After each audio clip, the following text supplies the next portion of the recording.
காங்கிரஸ் கட்சியின் தேர்தல் பத்திர அறிக்கையில் தற்போது சர்ச்சைக்குள்ளான தேர்தல் பத்திர முறைகேடு, எலக்டோரல் பாண்ட்ஸ் வாங்கியதில் முறைகேடு, PM கேர்ஸ் நிதியில் முறைகேடு, ராணுவ ஒப்பந்த ஊழல் குறித்த முறைகேடு தொடர்பாக விசாரணை நடத்தப்படும் என்ற அறிவிப்பு வெளியாகி இருக்கிறது. நீதிமன்றங்களில் காலியாக உள்ள பணியிடங்கள் 3 ஆண்டுகளுக்குள் நிரப்பப்படும் என்று காங்கிரஸ் கட்சியின் தேர்தல் அறிக்கையில் வாக்குறுதி அளிக்கப்பட்டிருக்கிறது. நாடு முழுவதும் வழக்குகள் தேங்கியுள்ள சூழ்நிலையில் நீதிமன்றங்களில் காலியாக உள்ள பணியிடங்கள் 3 ஆண்டுகளில் நிரப்பப்படும் என்ற வாக்குறுதியை காங்கிரஸ் கட்சியின் தேர்தல் அறிக்கை இப்போது நாட்டு மக்களுக்கு வாக்குறுதியாக அளித்திருக்கிறது. 35வது வாக்குறுதியாக உச்சநீதிமன்றம், உயர்நீதிமன்ற நீதிபதிகளாக அதிக அளவில் மகளிருக்கு வாய்ப்பு வழங்கப்படும் என்ற உறுதிமொழியும் காங்கிரஸ் கட்சியின் தேர்தல் அறிக்கையில் வெளியிடப்பட்டிருக்கிறது. உச்ச நீதிமன்றம், உயர் நீதிமன்ற நீதிபதிகளாக அதிக அளவில் பெண்கள் நியமிக்கப்படுவார்கள், தேர்ந்தெடுக்கப்படுவார்கள் என்ற உறுதிமொழியை காங்கிரஸ் கட்சியின் தேர்தல் அறிக்கையில் தற்போது வாக்குறுதியாக அறிவிக்கப்பட்டுள்ளது. காங்கிரஸ் கட்சியின் தேர்தல் அறிக்கை வெளியிடப்பட்டிருக்கிறது. இந்த அறிக்கையில் நாடு முழுவதும் மக்களிடையே சர்ச்சைக்குள்ளான பல்வேறு திட்டங்களுக்கான மாற்று திட்டங்கள் அறிவிக்கப்பட்டுள்ளன. எதிர்ப்பை சம்பாதித்த பல்வேறு திட்டங்கள், சட்டங்கள் ரத்து செய்யப்படும் என்று அறிவிக்கப்பட்டிருக்கிறது.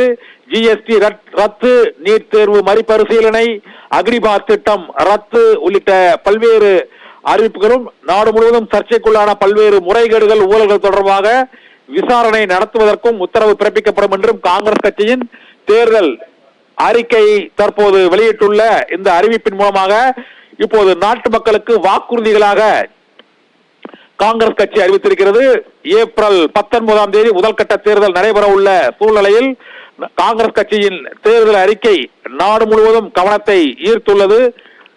மக்கள் எதிர்பார்க்கும் மற்றும் அவர்கள் அளித்த வாக்குறுதிகள் ஆகியவற்றிற்கு தீர்வு காணும் வகையில் வாக்குப்பதிவு இயந்திரத்தில் பதிவான வாக்குகள் ஒப்புகை சீட்டுடன் சரிபார்க்கப்படும் என்ற உறுதிமொழியும் அறிவிக்கப்பட்டிருக்கிறது.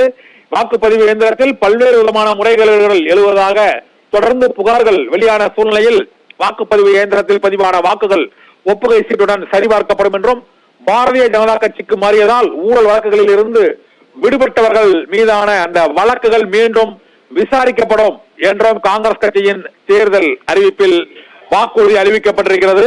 பாஜகவுக்கு மாறியதால் ஊழல் வழக்கில் இருந்து விடுபட்டவர்கள், விடுவிக்கப்பட்டவர்கள் மீதான வழக்கு விசாரணை மீண்டும் நடைபெறும் என்ற உறுதிமொழி, வாக்குறுதி காங்கிரஸ் கட்சியின் தேர்தல் அறிக்கையில் வெளியிடப்பட்டிருக்கிறது. தொடர்ச்சியாக காங்கிரஸ் கட்சியின் தேர்தல் அறிக்கையில் உள்ள முக்கிய அம்சங்களை பார்த்து வருகிறோம். நாடு முழுவதும் அனைத்து தரப்பு மக்களிடமும் இருந்து எதிர்பார்க்கப்பட்ட அந்த வாக்குறுதிகள், எதிர்ப்பு எழுந்த பிரச்சனைகள் ஆகியவற்றிற்கு தீர்வு அளிக்கும் வகையில் பல்வேறு அறிவிப்புகள் காங்கிரஸ் கட்சியின் தேர்தல் அறிக்கையில் வெளியிடப்பட்டிருக்கிறது. அந்த அறிக்கையில் மிகவும் முக்கியமாக தமிழகத்திற்கு நீட் தேர்வு ரத்து செய்யப்பட்டது, மறுபரிசீலனை செய்யப்படும் என்று அறிவிக்கப்பட்டுள்ளது. 38வது தேர்தல் வாக்குறுதியாக விவசாய இடுபொருட்களுக்கு GST வரி ரத்து செய்யப்படும், விவசாய இடு பொருட்களுக்கு GST வரி ரத்து செய்யப்படும் என்ற அறிவிப்பு காங்கிரஸ் கட்சியின் தேர்தல் அறிக்கையில் வழங்கப்பட்டிருக்கிறது. ஏற்கனவே GST 2.0 என்ற திருத்தம் மேற்கொள்ளப்படும் என்று அறிவிக்கப்பட்டிருந்தது. ஊடக சுதந்திரம் காக்க நடவடிக்கை எடுக்கப்படும் என்ற அறிவிப்பும் தற்போது 39வது வாக்குறுதியாக காங்கிரஸ் கட்சியின் தேர்தல் அறிக்கையில் மக்களுக்கு வழங்கப்பட்டிருக்கிறது. பத்திரிகை சுதந்திரம் மற்றும் ஊடக சுதந்திரத்தை காப்பதற்கு நடவடிக்கை எடுக்கப்படும் என்ற அறிவிப்பையும் காங்கிரஸ் கட்சியின் தேர்தல் அறிக்கையில் வழங்கப்பட்டிருக்கிறது. நாடு முழுவதும் சர்ச்சைக்குள்ளான பல்வேறு திட்டங்கள் ரத்து செய்யப்படும், நீட் தேர்வு மறுபரிசீலனை, கியூட் தேர்வு மாநில அதிகாரத்துக்கு உட்பட்டே அது முடிவெடுக்கப்படும், புதிய தேசிய கல்விக் கொள்கை ரத்து செய்யப்படும் என்ற அறிவிப்புகளோடு மீனவர்களுக்கு டீசல் மானியம் வழங்கும் திட்டம் மீண்டும் செயல்படுத்தப்படும் என்ற அறிவிப்பு வெளியாகி இருக்கிறது. டீசல் மானியம் மீண்டும் மீனவர்களுக்கு வழங்கப்படும் என்ற அறிவிப்பும் தற்போது காங்கிரஸ் கட்சியின் தேர்தல் அறிக்கையில் வெளியிடப்பட்டிருக்கிறது. ஏற்கனவே முதியோர்களுக்கான ரயில் கட்டண சலுகை ரத்து செய்யப்பட்டுள்ள சூழலில் அவர்களுக்கு மீண்டும் அந்த முதியோர் ரயில் பயண கட்டண சலுகை வழங்கப்படும் என்ற அறிவிப்பு வெளியான சூழ்நிலையில் இப்போது ரத்து செய்யப்பட்டிருந்த டீசல் மானியம் மீனவர்களுக்கு மீண்டும் வழங்கப்படும் என்ற உறுதிமொழி காங்கிரஸ் கட்சியின் தேர்தல் அறிக்கையில் தற்போது வெளியிடப்பட்டிருக்கிறது.